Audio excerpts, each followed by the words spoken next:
बिस्मिल्लाहिर्रहमानिर्रहीम। अच्छा स्टूडेंट्स, आज हम पास्ट परफेक्ट टेंस पे बात करेंगे। इससे पहले भी हमने टेंसेस का सिलसिला शुरू किया था और बीच में हमने फिर मॉडल वर्ब्स पे बात की थी, और आज से फिर वही पास्ट परफेक्ट टेंस से हम स्टार्ट कर रहे हैं। उसके बाद हम टेंसेस और कंडीशनल टेंसेस को कंप्लीट करेंगे और उसके बाद ही बाकी ग्रामर की तरफ भी आएंगे इंशाल्लाह।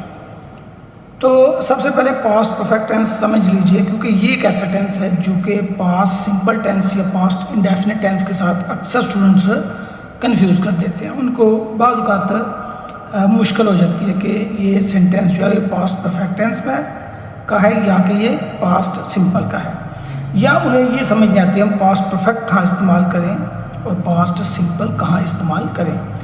जब आप ये टेंस पढ़ेंगे तो इंशाअल्लाह अज़ीज़ आपकी ये कन्फ्यूजन दूर हो जाएगी।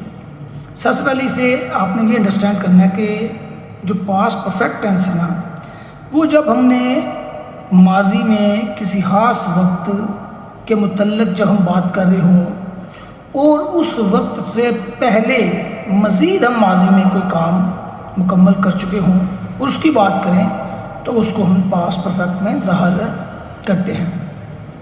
स्टूडेंट्स, इसकी जब तक आप एग्जांपल्स नहीं समझेंगे तो उस वक्त तक आपको ये टेंस जो है ये समझ नहीं आएगी।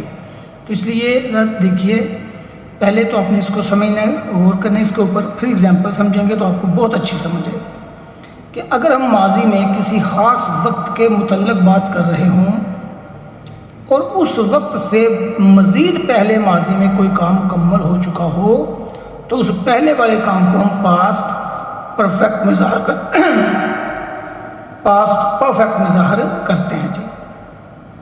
दूसरे अल्फाज में यूँ कहिए कि जब हम माजी से मज़ीद माजी में जाना चाहें तो हम पास्ट परफेक्ट टेंस का इस्तेमाल करते हैं। अब एक सेंटेंस देखिए आपके सामने जो मैं लिखे है, जब मैं घर पहुंचा तो मेरा भाई कॉलेज जा चुका था। अब अगर आप इस पर गौर करें तो ये दो फिक्रे हैं। पहले इस समय ये जब मैं घर पहुंचा ये पास्ट है, मेरा भाई कॉलेज जा चुका था ये भी पास्ट है, लेकिन दो काम पास्ट में हुए हैं, एक काम माजी से मज़ीद माजी में है। यानी जब मैं घर पहुंचा तो मेरा भाई कॉलेज जा चुका था, यानी मेरा भाई कॉलेज जा चुका था ये पहले हुआ माजी में, और जब मैं घर पहुंचा तो ये काम जो है माजी में बाद में हुआ है। तो अब हम जब इसको ट्रांसलेट करेंगे तो हमने ये जो हिस्सा है ना, मेरा भाई कॉलेज जा चुका था, इसको हमने पास्ट परफेक्ट में ट्रांसलेट करना है। यानी my brother had gone to college when I reached home. जब मैं घर पहुंचा, इस हिस्से को आपने पास्ट सिंपल में रखना है, और यही पास्ट परफेक्ट की सबसे बड़ी अलामत है, सबसे बड़ी इसका यही पहचान है कि इसमें दो इवेंट्स होते हैं, दोनों माजी में होते हैं, लेकिन एक माजी में पहले होता है और एक माजी में बाद में होता है। तो वो जो माजी में बाद में काम होता है उसे हम माजी बैद भी कहते हैं उर्दू में, उसको आप पास्ट परफेक्ट में ले आते हैं। जैसा कि एग्जांपल है, my brother had gone to college when I reached home. मेरा भाई कॉलेज जा चुका था जब मैं घर पहुंचा। तो इसमें ये सारा क्लियर है। अब जब आप इसकी आइडेंटिफिकेशन करना ना उर्दू में, कि उर्दू में आपने से पहचानना कैसे है, तो अक्सर हम इस पर जब उर्दू के फ़िक्रात होते हैं, चूँकि हमारे कोर्स में क्वेश्चन आता है, अक्सर स्टूडेंट्स को इससे ट्रांसलेशन का क्वेश्चन करते हैं, तो उसके लिए भी ये बड़ा यूज़फुल होता है कि उर्दू फ़िक्रे के यहाँ पर चुका था, चुकी थी, चुके थे वगैरह, ये उर्दू फ़िक्रे के आर पाते हैं। अब मज़ीद एग्जाम्पल्स पर गौर करें। मसलन जब पुलिस पहुंची तो चोर फरार हो चुका था। अब अगेन देखिए दो काम हुए माजी में, जब पुलिस पहुंची और चोर फरार हो चुका था। अब ये पहले हुआ माजी में, यानी चोर पहले फरार हुआ है, पुलिस बाद में पहुंची है। अब हमने ट्रांसलेशन करनी है, जब तो ये जो हिस्सा है चोर फरार हो चुका था, इसे हमने पास्ट परफेक्ट में लेके आना है। ट्रांसलेशन में आप ये सेंटेंस भी पहले लिख सकते हैं और ये भी, लेकिन बेटर ये है कि आप ये वाला सेंटेंस पहले लिख लें, लेकिन ये भी लिखा जा सकता है जैसा कि मैंने यहाँ किया कि when the police arrived the thief had escaped और रन अवे। अब वेल पार्ट में हमने पास्ट सिंपल टेंस इस्तेमाल किया है, ये सेकंड फॉर्म ऑफ वर्ब इस्तेमाल किया है, जबकि दूसरे हिस्से में हमने हैड और उसके साथ थर्ड फॉर्म का इस्तेमाल किया, यानी पास्ट पार्टिसिपल। इसी सेंटेंस को आप यूँ भी लिख सकते हैं, the thief had escaped when the police arrived. जब पुलिस पहुंची तो चोर फरार हो चुका था।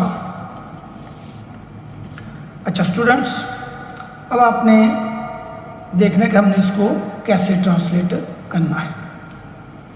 तो तर्जुमा करने के लिए जब आप इसका ट्रांसलेट करते हैं उर्दू से इंग्लिश, तो उसमें हैड के साथ हम वर्ब की थर्ड फॉर्म यानी पास्ट पार्टिसिपल का इस्तेमाल करते हैं। थर्ड फॉर्म को पास्ट पार्टिसिपल बोलते हैं जी। अब जो हैड है ना, ये तमाम प्रोनाउंस के साथ आएगा, helping verb I, we, you, he, she, it, they, सभी के साथ हैड आएगा। इसमें कोई इस तरह नहीं है। I, we, you, they, he, she, it singular name हो या प्लूरल नेम्स हो, सभी के साथ आपने हैड इस्तेमाल करना है।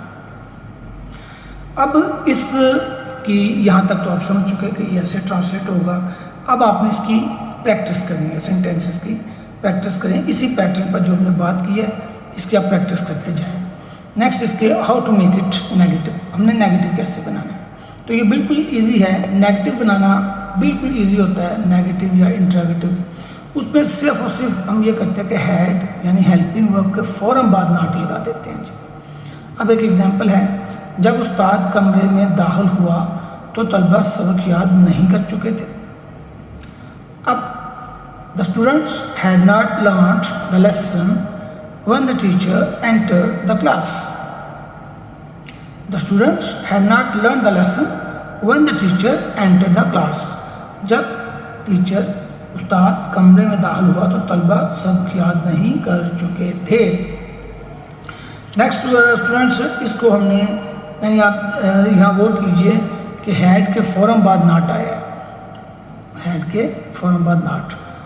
अब इसको आपने बनाना है इंट्रोगेटिव यानी क्वेश्चन, सवालिया। तो उसके लिए आप हैड फिक्रे के शुरू में ले जाएंगे, और अगर उसमें कोई क्वेश्चन वर्ड है जैसे what, when, where, who, whose, whom, which वगैरह, तो ये आपने हैड से भी पहले लगा देने हैं। अब इस एग्जाम्पल पे गौर कीजिए, क्या मेरे आने से पहले तलबा सवालात हल कर चुके थे। Had the students solved the sums before I arrived और बिफोर माई अराइवल, दोनों तरह ठीक है। Had the students solved the sums before I arrived और बिफोर माई अराइवल, तो क्या मेरे आने से पहले तलबा सवालात हल कर चुके थे। स्टूडेंट्स, इसको अगर क्वेश्चन वर्ड कोई आ जाए ना तो उसको हैड से भी आपने पहले लगाना, जैसे पहले बताया वाई, व्हेन, व्हाट, वेयर वगैरह इस तरह के क्वेश्चन होते हैं, क्वेश्चन वर्ड्स होते हैं, सॉरी। तो अब आप लास्ट पे देखिएगा negative interrogative. Negative interrogative sentence में सेंटेंस इंट्रोगेटिव भी होता है और नेगेटिव भी होता है। तो उसमें थोड़ी सी जो है नॉट की प्लेस बदलती है। क्या फायर ब्रिगेड के आने से पहले मकान जलकर खाकसार नहीं हो चुका था। Had the house not burned to ashes before the fire brigade arrived. अब इसमें अगर आप देखें तो हैड के हमने फॉर बाद नॉट नहीं लगाया, बल्कि बीच में ये सब्जेक्ट आ गया, और यही नेगेटिव इंट्रोगेटिव में इसी तरह करते हैं। हाँ, इसकी एक कॉन्ट्रैक्टेड फॉर्म होती है। कॉन्ट्रैक्टेड फॉर्म जो है वो हैड नॉट को इकट्ठा करके जो हम करें तो हैडेंट होता है, हैडेंट। कॉन्ट्रैक्टेड फॉर्म में हम इस तरह करते हैं हैडेंट, यानी एक हेडिंग दे लें कॉन्ट्रैक्टेड फॉर्म।